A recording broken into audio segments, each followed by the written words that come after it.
Tenemos aquí con nosotros ya al ministro de Energía y Minas, Antonio Almonte, quien ha atendido amablemente a nuestra invitación para conversar sobre los temas que le conciernen en su ministerio.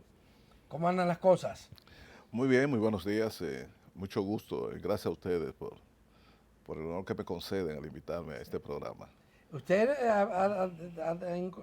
le ha revelado al país las condiciones en que ha encontrado el ministerio ampliado, porque teóricamente existía el Ministerio de Energía y Minas, pero no tenía el poder que tiene ahora sobre la producción y comercialización de energía y Sí, la política sí, energética es global del país. cierto. El ministerio había estado más que nada concentrado en el aspecto de minas y algunos aspectos generales de energía. Ahora con la llegada del nuevo gobierno y el decreto inicial del presidente de la República en agosto, se reasumió el camino establecido por la ley 113 y después modificar la ley 142.13, de, por un lado, hacer que casi todas las funciones, atribuciones, etcétera, de la CDE pasaran al ministerio. Entonces, por otro lado, se designó al ministro como presidente ex oficio del Consejo Unificado de las Empresas Distribuidoras. Y ya eso, las funciones que tenía en el ámbito minero, más las atribuciones específicas bien fuertes en el sector eléctrico, ha hecho del ministerio pues ya algo un poco más, con más fuerza, con más responsabilidades y como decimos nosotros, puramente con más líos en cuanto a operación. En lo que respecta a lo encontrado en el sector eléctrico o en el sector bajo nuestros ámbitos en sentido general, debo decir que hemos dado a conocer muy parcialmente algunas cosas en lo que se refiere, por ejemplo, a las gestiones. Cuando decimos muy parcialmente es porque hemos ordenado auditorías y estamos prefiriendo esperar que las auditorías terminen, auditoría financiera de la distribuidora, auditoría legal, auditoría de ejecución general de la construcción de Punta Catalina, auditoría de la CDE, por ejemplo. Entonces, preferimos esperar, vamos a preferir esperar los resultados de esas auditorías para entonces hacer un informe, un relato más ¿Cuándo completo. terminan esas auditorías? Yo pienso que dentro de lo próximo, de aquí a marzo, debe aparecer ya algunos resultados de algunas de esas auditorías. Los resultados van a ser dados a conocer, publicados, etcétera, y las consecuencias van a depender de lo que ahí aparezca. Eh, Eso por un lado. Por otro lado, eh, hay algo que sí podemos decir y es que recuérdate que nosotros encontramos 3 consejos, o sea, uno por cada distribuidora, le hemos reducido a uno solo. Eh, Estamos también aplicando pues un esquema de reducción de gastos o costos innecesarios en las empresas distribuidoras a un nivel de que los últimos 4 o 5 meses, desde que llegamos al gobierno hasta la fecha, esos gastos operativos de las distribuidoras se han reducido en un promedio de 3 millones de dólares mensuales. ¿De cuáles Y, costos innecesarios estamos y hablando, ministro? estamos hablando de que los costos operativos tienen 2 renglones fundamentales. Uno es el costo de personal de nómina, gasto de nómina, y otros son, que es el principal componente, los costos asociados a proveedores, servicios, compras, contrataciones, etcétera, que ha sido el renglón principal de costos. Entonces nosotros hemos aplicado pues medidas, primero para hacer más transparente el proceso de contrataciones. Hemos tratado de reducir compras que son innecesarias, sobresueldos innecesarios. Eh, y eso lo hemos logrado reduciendo los 3 consejos a uno solo y creando dentro de ese consejo unificado comités de supervisión y estandarización de procesos. Y eso de por sí ya de manera rápida ha reducido mucho los costos. Además, las compras que se van a hacer para cualquiera de las 3 distribuidoras que sean relevantes en términos del monto, tienen que ser conocidas, discutidas, analizadas en la mesa del Consejo con la participación de las administradoras de la distribuidora y de todos los miembros del Consejo. De forma que no hay esa discrecionalidad, no existe esa discrecionalidad de parte de ningún administrador de las distribuidoras ni de un grupo específico en hacer compra relevante en términos de millones de dólares o de pesos individualmente, sino que tiene que ser validado y recogido en las actas del Consejo y por el procedimiento de acuerdo a la ley de compra y contrataciones. Eso de por sí, tratando de garantizar competencia y transparencia, etcétera, eso de por sí pues ha contribuido a reducir costos. Y vamos a profundizar eso, porque nuestro objetivo es reducir los costos operacionales de la distribuidora aproximándolo al 10%, que es el estándar promedio en América Latina en empresas distribuidoras, el 10% de los ingresos. Nosotros hemos encontrado a la distribuidora consumiendo alrededor del 23% de los ingresos. Y el estándar promedio en América Latina es 10%. Y superamos en más lo duplicamos. Y en algunos países y en algunas distribuidoras muy eficientes es 6 y 8%. Nosotros tenemos gastos muy grandes. El rumbo fundamental no era solo las nóminas. El rubro fundamental era la compra, contrataciones de servicios, bienes, etcétera. Porque había decenas de empresas contratistas que eran semiparasitarias de las empresas distribuidoras en función de que tenían unas relaciones y unos mecanismos muy expeditos de conseguir contrataciones y compras a precios muy especiales, que le daban ventajas muy especiales en términos económicos, a expensa del erario y de la población y de la calidad del servicio. ¿Ilegales? ¿Ilegales, ministro? Algunas ilegales en tanto violaban la ley de compra y contrataciones. Y otra, aunque fueran legales, los precios a los que se compraban esos bienes y servicios eran exagerados. Entonces, eso se está resolviendo. Eso vaya a aparecer. Sí, sí. Yo he visto, sustituyendo los postes estos del tendido eléctrico, algunos que son de madera, pero que están en muy buen estado, por postes de cemento, concreto armado, no sé si será así que se llama. ¿Eso cómo se justifica? Si no hay la necesidad de... Bueno, en algunos casos sí conviene que sea, en algunos casos, depende de la localización, en algunos casos conviene porque pues te garantiza más estabilidad, pero hay muchos casos en que no es necesario. ¿Pero eso se sigue haciendo en este gobierno? Sí, pero porque es un proceso, sí. Es un proceso que hay que ver si ya habían contrato en marcha para ese tipo de actividad. Y eso va a ser un proceso. O sea, por ejemplo, puede ser que esté todavía vigente algunos contratos de algunas empresas para determinadas obras y a determinadas construcciones, equipos, etcétera.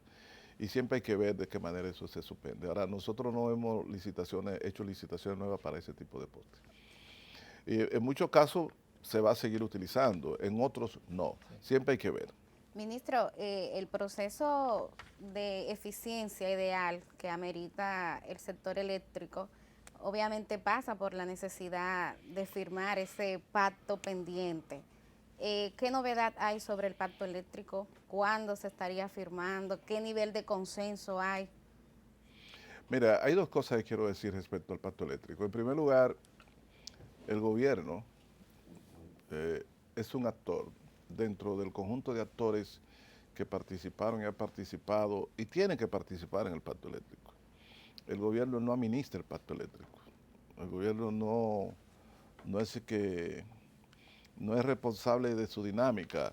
El Consejo Económico y Social es que con su titular son los que administran y son responsables de la dinámica del pacto eléctrico. El gobierno es un actor. El gobierno en ese sentido lo que ha dicho es que está de acuerdo y está dispuesto a la firma del pacto eléctrico en el momento en que el Consejo Económico y Social, escuchando a los diferentes sectores, decida hacerlo. Y que por nosotros ojalá que sea pronto. Eso es lo que ha hecho el gobierno. No es que tiene que ser tal fecha ni nada, porque ese es el Consejo Económico y Social. Ahora el gobierno está dispuesto. Ministro. No, pero eso no es una fecha, eso es lo siguiente. Si por nosotros estuviéramos de acuerdo que fuera en tal fecha o a final de mes o la otra semana, por ejemplo, pero no es diciendo como gobierno, tiene que ser la fecha tal. El presidente Luis Abinader había dicho que la meta era que se firmara antes de diciembre. Claro. Luego se ha dicho que en enero. Porque se había dicho que había un consenso. Luego sale el sector social diciendo, no hay consenso. No, pero escúchame, esa es la voluntad y es el interés de un actor. Porque, claro, porque eso lo puede decir también el sector social, y eso lo puede decir el sector empresarial, y lo puede decir el sector académico. Por nosotros quisiéramos que ese pacto se firmara tal fecha o para tal mes, pero eso no significa imposición. Pero como cambian las cosas, porque yo recuerdo que en las discusiones anteriores era la oposición política la que no quería. Sí, la razón es muy simple. Y ahora es al revés. La razón es muy simple. Ajá. En el documento del pacto eléctrico que se le propuso al PRM y a nosotros cuando estábamos en la oposición, por ejemplo, dejaba intacta que las empresas distribuidoras debían seguir con cada uno con un consejo y no decían nada en relación a ninguna modificación que permitiese agregar eficiencia. Pues nosotros llegamos al gobierno, modificamos eso. Es decir, nosotros lo implementamos sin pacto. Los 3 consejos lo hemos reducido a 1. El consejo de la UER lo hemos reducido. Lo eliminado. Era una discusión también el rol que tenía que tener la CDE. La CDE debía tener la desaparición. Esa era una propuesta y una preocupación de diferentes sectores dentro del pacto eléctrico. Nosotros lo comenzamos a aplicar desde que llegamos al gobierno. El tema no, bueno, nosotros no podemos agarrar en 3 o 4 meses a empresas distribuidoras que son empresas de servicio público con actividades a nivel nacional y de golpe y porrazo llegar y decirle se fue la mitad de la empleomanía. Es un proceso. O sea, no, la CDE está en un proceso de liquidación de su empleomanía. ¿Cuántos empleados tienen? ¿Encontraron ahí? Nosotros encontramos 1,000 y pico de empleados. En la CDE. Sí, y ya hay un proceso de reorganización en el sentido de que ha descendido esa cantidad significativamente y a partir de que ha descendido, estamos en un proceso de modificación que significa definir los contratos que tiene la CDE con las empresas generadoras convencionales y renovables. Esos contratos que tiene la CDE tiene que ser traspasado a alguien, en este caso la distribuidora, por eso es un proceso jurídico, legal, que tiene que respetarse el derecho de los contratistas. Pero por lo menos, ministro, en el caso de las nominillas. Pero escúcheme.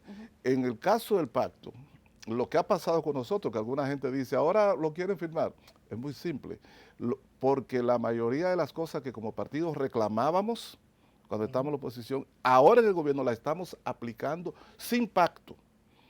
Y por consiguiente, aquellas cuestiones que nosotros reclamamos y que por voluntad, por ejemplo, la auditoría financiera de la sede, ya se inició el proceso de auditoría de la sede. La auditoría de Punta Catalina, ya se lanzó públicamente una auditoría de Punta Catalina. El mantenimiento de Punta Catalina como propiedad estatal, bueno, pues se mantiene y está en los planes de gobierno retener la propiedad de Punta Catalina como Estado. Es decir, la mayoría de las cosas que nosotros reclamábamos y que se negaba el gobierno del PLD respecto al pacto eléctrico, las estamos aplicando. Y por eso decimos, bueno, pero nosotros no necesitamos pacto para respetar la ley de electricidad, para agregar transparencia a las renovables, para auditar a Punta Catalina, para retenerla en el Estado, para reducir las sedes en cuanto a su consejo, para eliminar la sede. No necesitamos pacto, lo estamos aplicando. Y por consiguiente, estamos dispuestos a firmar ese pacto con los otros puntos que contiene porque queremos aplicación. No tiene sentido que nosotros reabramos una discusión dentro del marco del pacto eléctrico para discutir cosas que son responsabilidad del gobierno y que el gobierno le está aplicando. Esa es la razón. No es que decimos una cosa hoy, mañana otra. Es que aquellas cosas que eran responsabilidad del gobierno y que el gobierno anterior no la aplicaba, nosotros estamos aplicando y estamos dispuestos a seguir aplicando y por eso decimos que no tememos a ningún pacto respecto al sector eléctrico. Tengo una pregunta sobre las nominillas, pero antes, sobre el tema del pacto eléctrico. ¿Cuál es el disenso entonces? ¿Qué es lo que pasa que no se termina de avanzar en ese pacto? Yo pienso que hay un consenso bien general respecto a la firma del pacto eléctrico. Hay sectores, en este caso algunas voces dentro del sector social, algunos representantes, que tienen diferencia y que yo creo que esa diferencia pues deben ser escuchadas, atendidas, porque son ciudadanos, son organizaciones que tienen derechos y es bueno que existan y que actúen, pero el consenso 100% de un tema tan complejo es difícil. O sea, llegará un momento en que habrá que firmar el pacto con el mayor consenso posible. Me refiero a coincidencia respecto a los puntos cardinales, estructurales y fundamentales del pacto, porque no podemos detener la dinámica de un sector como el eléctrico y las aspiraciones de la sociedad, incluso la aplicación de la ley nacional de desarrollo, no podemos detenerla porque haya diferencia, digamos, en 1%, 2%, 5%. Pero yo le preguntaba para saber cuál es el tranque, porque si ya las observaciones que en el pasado ustedes como PRM habían hecho, si ya eso se ha ido solucionando bueno, es sobre que la ya marcha. esas eran observaciones que hacía un sector del pacto, que era el PRM, que ahora forma parte del gobierno. Ahora, hay otros sectores que tienen sus disensos, sus diferencias, y que ellos deben explicarla, tiene que ver con relación a algunos aspectos relacionados con tarifas, subsidios, participación de la empresa privada, el problema de Punta Catalina, esas cosas que yo creo que son posiciones respetables y ellos son los que tienen que explicarlo. Ahora, yo estoy hablando respecto a las La diferencias. posición oficial Sí, del gobierno. sí. Perfecto. Vamos a Gracias. tener que hacer una pausa, Sí. pero vamos a volver para continuar conversando sobre energía con el ministro. Y también Antonio, de Mina, vamos a hablar un y chingo. de Mina también, sí. Así que volvemos.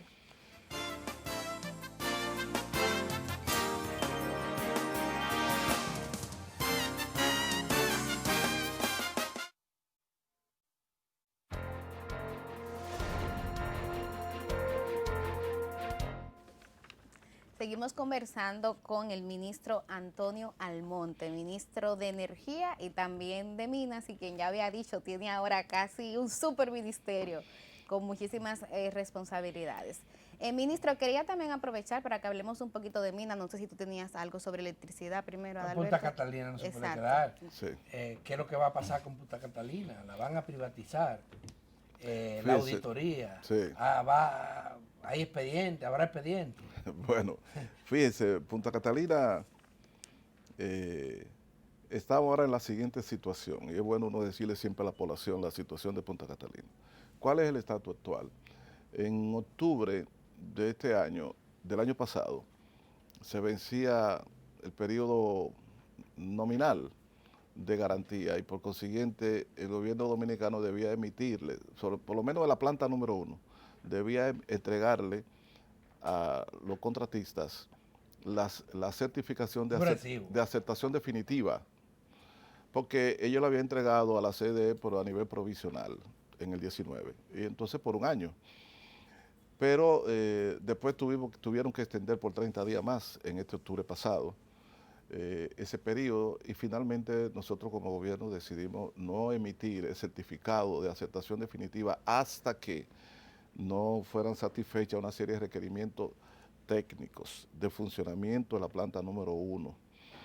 Y para eso se abrió una mesa de discusión y se identificaron un conjunto de temas que tiene que ver con subsistemas, con equipos, con aspectos que no satisfacen lo establecido en el contrato original.